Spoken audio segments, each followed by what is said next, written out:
ತೇಲುವ ವಿಗ್ರಹದ ರಹಸ್ಯದ ಬಗ್ಗೆ ನಿಮಗೆ ಗೊತ್ತಿದೆಯಾ? ಹೌದು, ಭಕ್ತಿ, ವಿಜ್ಞಾನ ಮತ್ತು ಶತಮಾನಗಳ ಅದ್ಭುತವೇ ಈ ನೀರಲ್ಲಿ ತೇಲುವ ವಿಗ್ರಹದ ರಹಸ್ಯ. ಸ್ನೇಹಿತರೆ, ಇವತ್ತು ನಾವು ಅತ್ಯದ್ಭುತವಾದಂತಹ ಮಾಹಿತಿಯೊಂದಿಗೆ ನಿಮಗೆ ಸಾಕಷ್ಟು ವಿಚಾರಧಾರೆಗಳನ್ನ ತಿಳಿಸ್ತಾ ಇದ್ದೀವಿ. ಇವತ್ತು ನಾವು ತಿಳಿತಾ ಇರುವಂತ ವಿಚಾರ ನೀರಲ್ಲಿ ತೇಲುವ ವಿಗ್ರಹ. ಏನು, ನೀರಲ್ಲಿ ವಿಗ್ರಹ ತೇಲುತ್ತಾ ಅನ್ನೋ ಅನುಮಾನ ವ್ಯಕ್ತವಾಗ್ತಿದೆ ಅಲ್ವಾ? ಪ್ರಶ್ನೆ ಕೂಡ ಮೂಡ್ತಿದೆ.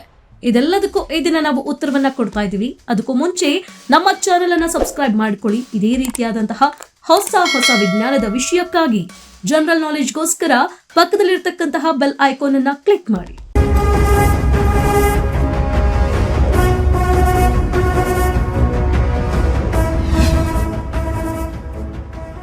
ನಮ್ಮ ಭಾರತ ಅದ್ಭುತ ಸಂಸ್ಕೃತಿ, ಅಪಾರ ನಂಬಿಕೆ ಮತ್ತು ಇನ್ನು ಬಿಚ್ಚಿಕೊಳ್ಳದ ಅನೇಕ ರಹಸ್ಯಗಳ ನಾಡು. ನೀರು ಎಂದರೆ ಮುಳುಗುವುದು ಸಹಜ, ಕಲ್ಲು ಎಂದರೆ ಇನ್ನು ಹೆಚ್ಚು ತೂಕ. ಆದ್ರೆ ಕಲ್ಲಿನ ವಿಗ್ರಹವೇ ನೀರಿನ ಮೇಲೆ ತೇಲಿದ್ರೆ? ಪ್ರಶ್ನೆ ಈಗ ಉದ್ಭವಗೊಳ್ಳುತ್ತದೆ. ನೀರಿನ ಮೇಲೆ ಕಲ್ಲಿನ ವಿಗ್ರಹ ತೇಲುತ್ತಾ ಅನ್ನೋದು ಇದು ಮಾಯೇನ ಅಥವಾ ಶುದ್ಧ ವಿಜ್ಞಾನನ, ಇಲ್ಲ 1000 ವರ್ಷಗಳ ಹಿಂದಿನ ಋಷಿ ವಿಜ್ಞಾನವ? ಇವತ್ತಿನ ಈ ಡಾಕ್ಯುಮೆಂಟರಿಯಲ್ಲಿ ನಾವು ನೋಡೋಣ ನೀರಲ್ಲಿ ತೇಲುವ ವಿಗ್ರಹದ ಸಂಪೂರ್ಣ ರಹಸ್ಯ.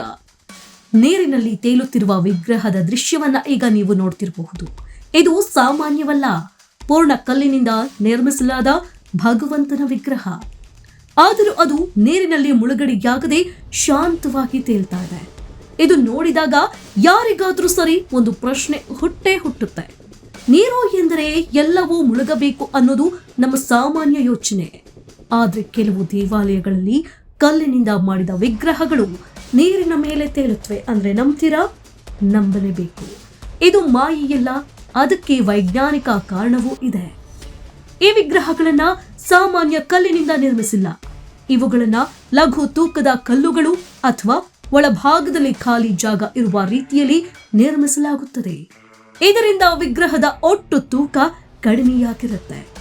ವಸ್ತುವಿನ ತೂಕಕ್ಕಿಂತ ನೀರಿನ ತಳ್ಳುವ ಶಕ್ತಿ ಹೆಚ್ಚು ಇದ್ದರೆ ಅದು ತೇಲುತ್ತೆ. ಇದನ್ನೇ ವಿಜ್ಞಾನದಲ್ಲಿ ತೇಲುವ ತತ್ವ ಎಂದು ಕರೆಯುತ್ತಾರೆ. ಇದು ಹೇಗೆ ಸಾಧ್ಯವೇ ಇದು ಅಂತ ನೀವು ಪ್ರಶ್ನೆಯನ್ನ ಕೇಳಬಹುದು.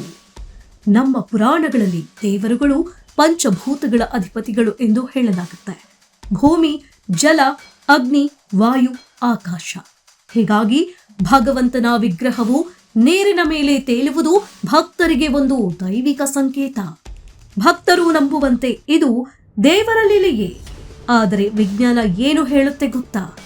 ಆಶ್ಚರ್ಯವೆಂದರೆ ಇಂತಹ ತಂತ್ರಜ್ಞಾನವನ್ನ 1000 ವರ್ಷಗಳ ಹಿಂದೆಯೇ ನಮ್ಮ ಶಿಲ್ಪಿಗಳು ತಿಳಿಸಿದ್ರು.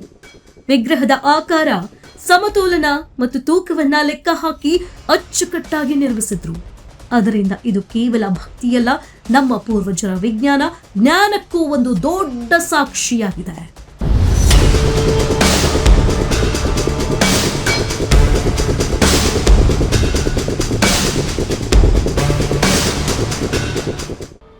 ಇಲ್ಲಿ ಆರಂಭವಾಗುತ್ತೆ ನಿಜವಾದ ರಹಸ್ಯ. ಈ ವಿಗ್ರಹಗಳು ಸಾಮಾನ್ಯ ಕಲ್ಲಿನಿಂದ ಮಾಡಿದವು ಅಲ್ಲ. ಇವುಗಳನ್ನ ನಿರ್ಮಿಸಲು ವಿಶೇಷ ಬಗೆಯ ಲಘು ಕಲ್ಲುಗಳು ಅಥವಾ ಒಳಭಾಗದಲ್ಲಿ ಗಾಳಿಯ ಖಾಲಿ ಜಾಗ ಇರುವಂತೆ ಅತ್ಯಂತ ಸೂಕ್ಷ್ಮ ತಂತ್ರಜ್ಞಾನವನ್ನ ಬಳಸಲಾಗ್ತಿತ್ತು. ಇದನ್ನ ಇಂದು ನಾವು ಬಯಾನ್ಸಿ ಪ್ರಿನ್ಸಿಪಲ್ ಎಂದು ಕರೆಯುತ್ತೇವೆ. ಅಂದರೆ ಒಂದು ವಸ್ತುವಿನ ತೂಕಕ್ಕಿಂತ ನೀರು ತಳ್ಳುವ ಶಕ್ತಿ ಹೆಚ್ಚು ಇದ್ದರೆ ಅದು ತೇಲುತ್ತದೆ. ಆಶ್ಚರ್ಯವೆಂದರೆ ಈ ನಿಯಮವನ್ನ ನ್ಯೂಟನ್ಗೂ ಮುಂಚೆಯೇ ನಮ್ಮ ಶಿಲ್ಪಿಗಳು ಕಂಡುಹಿಡಿದು ನಮಗೆಲ್ಲರಿಗೂ ಕೂಡ ತಿಳಿಸಿದ್ರು. ಇನ್ನು ಶಿಲ್ಪಶಾಸ್ತ್ರದ ಅದ್ಭುತದಲ್ಲಿ ಪ್ರಾಚೀನ ಭಾರತದ ಶಿಲ್ಪಿಗಳು ಸಾಮಾನ್ಯ ಕಾರ್ಮಿಕರಲ್ಲ. ಅವರು ವಿಜ್ಞಾನಿಗಳು, ಗಣಿತಜ್ಞರು, ತತ್ವಜ್ಞಾನಿಗಳು.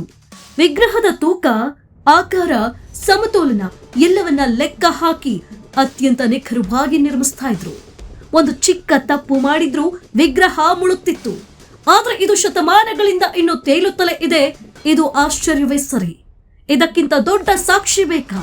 ಇಲ್ಲಿ ಒಂದು ವಿಷಯ ಸ್ಪಷ್ಟವಾಗಿರುತ್ತೆ. ಭಕ್ತಿ ಮತ್ತು ವಿಜ್ಞಾನ ಎರಡು ಶತ್ರುಗಳು ಅಲ್ಲ. ಭಕ್ತಿ ನಂಬಿಕೆ ಕೊಡುತ್ತದೆ, ವಿಜ್ಞಾನ ಕಾರಣ ತಿಳಿಸುತ್ತದೆ.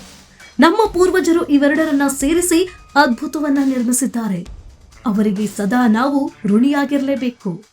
ಇದು ಕೇವಲ ತೇಲುವ ವಿಗ್ರಹವಲ್ಲ, ಇದು ನಮ್ಮ ಸಂಸ್ಕೃತಿಯ ಬುದ್ಧಿವಂತಿಕೆ, ನಮ್ಮ ಇತಿಹಾಸದ ವಿಜ್ಞಾನ ಮತ್ತು ಭಕ್ತಿಯ ಆಳವನ್ನ ತೋರಿಸುವ ನೇರ ಸಾಕ್ಷಿಯಾಗಿದೆ. ಇನ್ನು ಇಂತಹ ಅನೇಕ ರಹಸ್ಯಗಳು ನಮ್ಮ ದೇಶದಲ್ಲಿ ಮರೆಮಾಚಿಕೊಂಡಿವೆ. ಅದನ್ನು ಕೂಡ ಹೊರತರುವಂತಹ ಪ್ರಯತ್ನ ನಮ್ಮ ಹೆಮ್ಮೆಯ ವಿಜ್ಞಾನಿಗಳದ್ದಾಗಿದೆ. ಅವುಗಳನ್ನ ಹುಡುಕುತ್ತಾ ನಾವು ಕೂಡ ಅರ್ಥ ಮಾಡಿಕೊಳ್ಳೋಣ. ಜ್ಞಾನವೇ ನಿಜವಾದ ಭಕ್ತಿ.